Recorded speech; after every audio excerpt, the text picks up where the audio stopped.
We invited Sharron into the Economic War Room to tell us a little about her election story. Welcome, Sharron. Thank you, Kevin. It's great to be on your show. Well, it's great having you. Hey, could you tell us a little bit about your election when you, by all polls and by all accounts, had beaten the Senate Majority Leader, only to find out when the polling was all counted that apparently you lost? Tell us that story. Okay, well, I'm gonna plug my book unashamedly here. It's called Right Angle, and on page 122, I answer that question: did Harry Reid steal the election? And of course he did. The answer is yes.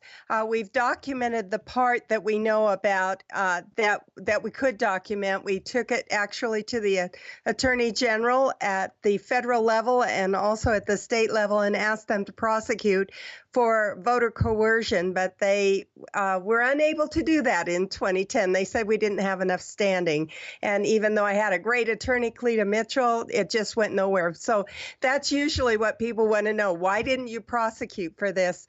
And we tried. You were up by something like 3 points, what I saw in the Real Clear Politics. But that was Real Clear Politics. Some had me up by as much as 5. Others had me up by as much as 8. So it kind of depended on the exit poller. But there was no exit polling that said he was beating me. Everybody said, no, this one she's got. And at 10 after 7 on election night, Tuesday night, I was met at the airplane there in Las Vegas, and they said, you've lost the election. This is 10 minutes after the polls close. I called an exit poller at that point, and I said, what happened? And he said, you know, Sharron, I can count everything but cheating. And then we started getting the reports into our office after that on what the cheating was. We had 4 illegal aliens that came in from Pahrump and said, we felt like we had to vote for Harry Reid. They handed us a list, and we went in and we voted, even though we are not legal to vote. Right, but that's just, I mean, for voters, that's kind of a hard way to win, to swing election. I think your election was swung maybe 10 points from what the results were given and what actually happened.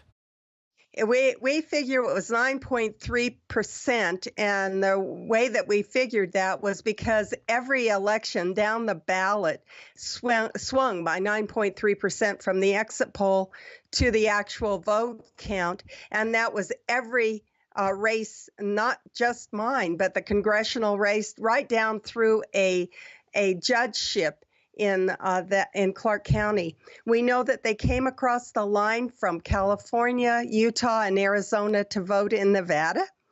And we know that they were bussed in.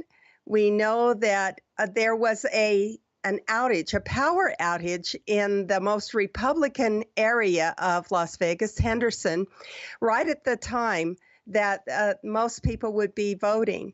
And that power outage lasted for over an hour. We feel like those machines were reset. Yeah, to swing an election 10 points, you can't do it just by bussing people. You actually have to manipulate machines, manipulate counting, or do something. So when you got all of this data and evidence, and I know you've produced a documentary on it, and it's something every voter should see, what did you do to challenge besides go to the Attorney General? Did you challenge the election officially? We tried to challenge. That was our challenge. We took the election to the Attorney General and the Secretary of State here in Nevada and said, we feel like this should be a null and void election. We should have a new election because of the things that we found. And they would not even give us a court time. There was no judge. There was nothing. They said, you don't have standing. We're not going to deal with this case. They just railroaded. They said, yes. We're not looking at this. Right. Well, you know, both of those people were Democrats in our state. They were Democrats elected in our state. And also at the federal level, remember, Eric Holder was the Department of Justice person, and he wouldn't hear the case either. Cleta took it everywhere she could to get the case heard so that we could challenge the election, and they just refused to give us standing.